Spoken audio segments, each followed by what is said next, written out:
Hi everyone.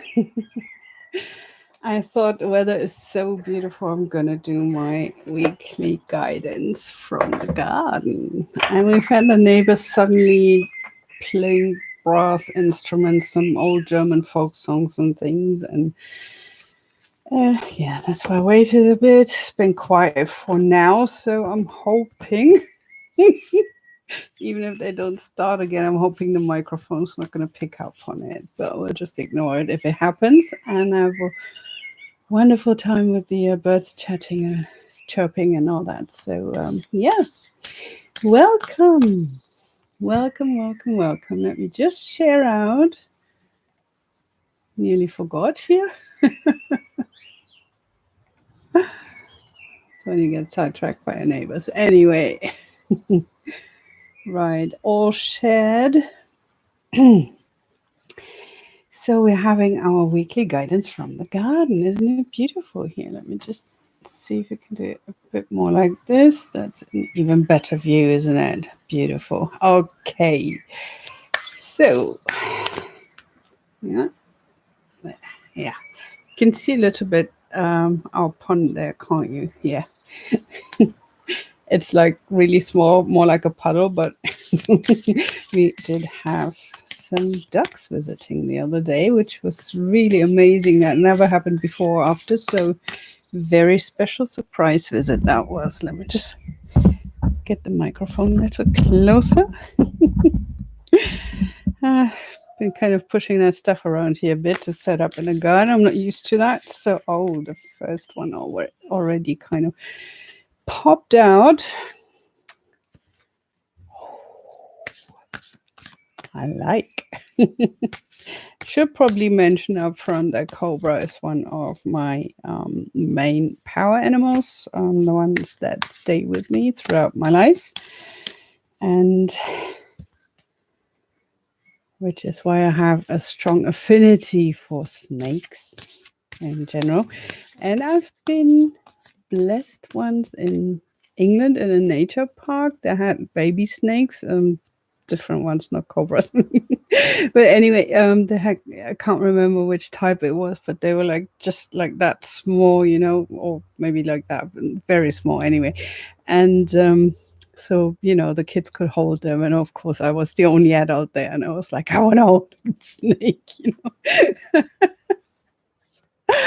So I was so happy that I did. And unfortunately, the phone broke before I got the card from it. So that was my aunt. She's the garden fairy, always makes it look so beautiful. So, I'm ever so grateful for that. Right, and here is the third one. Yeah. There's another theme that's recurring there, the last one, but we've also have new things that are coming. And of course, that makes sense because we've been told last week to go and find and walk new ways, gain different perspectives. And now that we've done that, there's a snake. Have a look at that. I hope you can see that. Can you see that? Okay. But difficult with the sun reflecting on the screen here and everything, so I'm hoping that's okay for you. Anyway, it's a snake and it says shadowed skin. So that means, quite obviously, that who you were before with your narrower perspective and before you had the information that you have now means this, that is too tight for you. You've expanded in your consciousness, you've expanded in your insights and everything. So now you don't want to be restricted by the old you anymore and the old belief systems, most of all, and the limiting beliefs and all that. So what you want to do is shed that skin, get rid of that, so you can expand and really unfold like a butterfly coming out of its cocoon, basically, isn't it? There's a new you emerging from that. So let this happen, and it's I've just seen a video today actually about a butterfly coming out of its cocoon, and it was like an animated one, and there was this very well-meaning guy who snipped off the top, and when he saw the butterfly can't come out, couldn't come out, um, and what happened was the butterfly emerged very easily, but it had small crumpled wings and a bloated body. And for its whole life, it was just crawling around.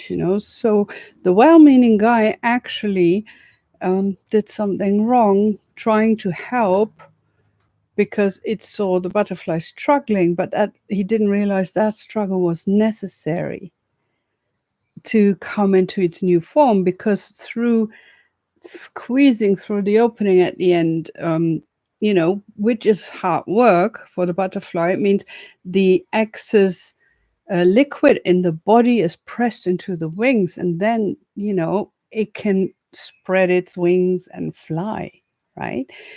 But you can't do that if that squeezing, that struggle isn't there. So whatever you've been struggling with, and it's probably not going to be totally easy to let go of limiting beliefs and negative thought patterns, narrow perspectives, and all that kind of thing. But do that, and even though it might be challenging, it's worth it in the end. And only then can you really spread your wings and fly. Okay, so let's fly together. Okay.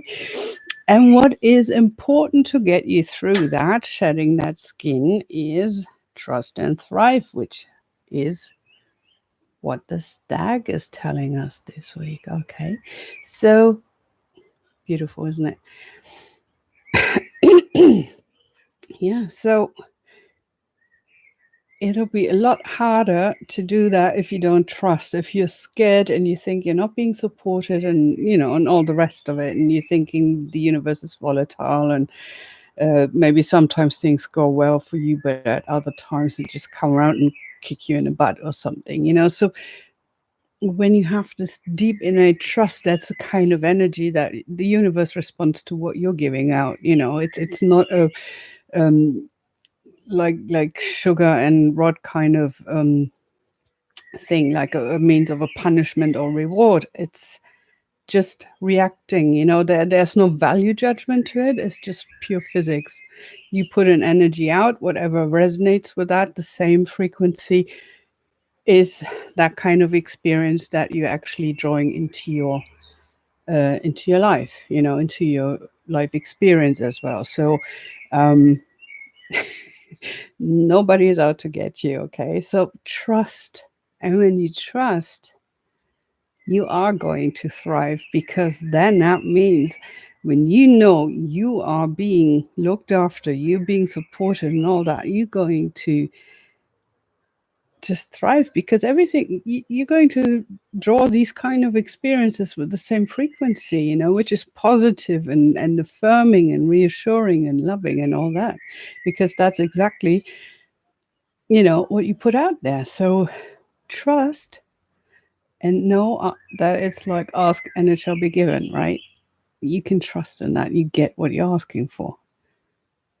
The question is only what you ask for, and that's your energy, not the one thing that you have in your head, like in one moment, oh, I want to be rich, but then the rest of the time, everyththing else that's in your head, like your deeper belief systems and emotions, are always like, no, I haven't got enough money, it's only other people winning the lottery, never me, and nobody's going to, all that kind of thing. So think about, how often do you have a positive thought, and how often do you run on a negative thought pattern that you're not even aware of? And that's something you need to retrain as well. And that means take time to reflect. The mirror guardian, once again, and that is the one we had before as well. And it's very important at every stage that we're going through, just to stop, take a breath, have a look, take stock, and look inside and see, okay, what inside me is it that is holding me back still? How can I change that? How can I retrain my automated thought patterns and belief systems? And that's something that can only happen with repetition. You can't just say, oh, today I'm going to be positive for the rest of my life, just from now on. It's just not going to happen that way. There's something like a muscle, I can't say I'm going to lift like 500 kilos or something. Uh, and I've never trained with weights in my life before. I don't think I could ever lift that, no matter how hard I train. But just as an example, that's a muscle you have to train as well, and you have to keep going because otherwise, you know, um, that muscle is going to go, and the same with any other muscle as well. So that is your thought patterns are the most important thing. Your mindset is something that you have to train continuously, and you might also want to write down a plan that is for you is sustainable and not like with 50 points on it that you were never able to keep up with. To have a spiritual practice in place every day. And the most important thing is how you start your day and how you finish it. In between as well. Um, but first thing in the morning, don't grab your phone and go on social media. I'm sometimes guilty of that as well, have to admit, but I'm trying not to. First thing, meditate, okay? Do a meditation, guided meditation, do a bit of exercise, maybe, some gentle stuff like yoga or Tai Chi or something, something that is just slowly getting you into the flow of things. And, you don't have to run a mile around the block or anything. If that's something you like to do anyway, that's cool. Um, but do some gentle stretching or something, to start with, just to feel your body, have a good feeling in your body as well, and do the meditations and your affirmations or afformations, and and that is the kind of mindset. That's what the energy that you set for the day. And once you've got that in place, and that doesn't have to take that long, but I suggest that you do meditate for 20 minutes at least. And trust me, you can do that. Just lying in bed is okay. Set your alarm a little earlier. That's not going to break your neck or anything.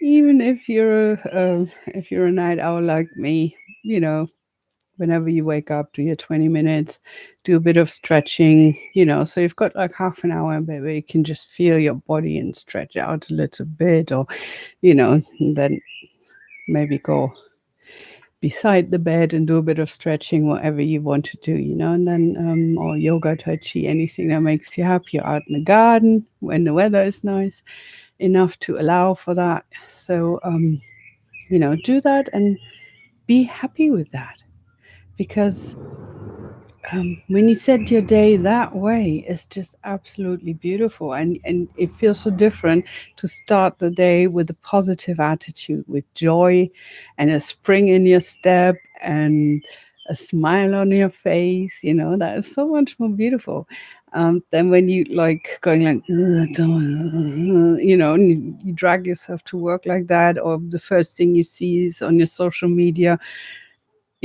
somebody's posting some negative bullshit and that you could really do without. And then you start having negative feelings about that in some way. Either, you're upset because they post something at all like this, or maybe it gets to you and you believe what it says in there. So you get upset and scared or something, So whatever it is, that's not something to start the day with. Okay. Same thing as with news. Do not put the news on in the morning. Just don't. Okay. I haven't watched the news in years, but if you want to do that sometime during the day. Don't do that in the evening either. And you don't even have to watch them every day. Like if you think it's important, once a week or twice is enough. But they feed you so much negative crap all the time. And that's not about conspiracy theories like, when you rule with fear, you rule complete, or divide and rule, and these kinds of things, It's about your own mindset, and it's about you feeling victimized. When you keep watching negative news, it feels like you're this tiny little human. Everything in the world is going wrong. You don't have any power to do anything, to change anything, and whatever. And that makes you well, that kind of creates a mental paralysis in the end, right? So it's important that you refrain from getting yourself sucked into that kind of mindset and be the person to embody your power, your innate power that you have, and empower yourself by feeding yourself positive things. There are positive news online as well. I have got links now, but it's quite easy to find when you Google it as well. So, if you want to know that, there's so much wonderful stuff happening in the world right now as well. Even with the entire crisis, people are helping each other. Um, people staying indoors, not gathering and not visiting each other all the time and going like, oh yeah, you can just visit, one person or two people. That's okay, whatever. It's not, because if one person has that and you don't know, you might just, you know, take it further and not be aware of it. And in that chain, somebody might be infected who is a risk patient, and they might have a lot of serious health problems because of that. Might even die, of course. So um, we best get this under the lid, this whole thing, by observing simple rules. It's not about being scared that we're all going to die or anything like that. That is total crap anyway. It is about letting it die out. And we can only do that by doing social distancing, okay? Not going out all over the place, because that way we're just spreading it further. And, no sooner we all want to go out again. We all want to go have a coffee. I'm dying to sit in a cafe and have a coffee with a friend and chat and, and have lunch in town with my daughter and see my son again and all that, who's in a different city right now, and he can't hop on the train and visit us. But of course, we all have to sacrifice in this time. And that's an important thing. It is a sacrifice, but it's not, because something good, something positive is going to come out of this. Okay. And the more we observe the social distancing, the flatter that curve is going to be with the new infections, and the quicker it's going to die out. So, we want to go out, stay indoors. The more you stay in, the sooner you can go out. It's as simple as that. So, stay safe, healthy. And if you need some support online, you know where to find me. Okay. Lots of love. See you next week. Bye.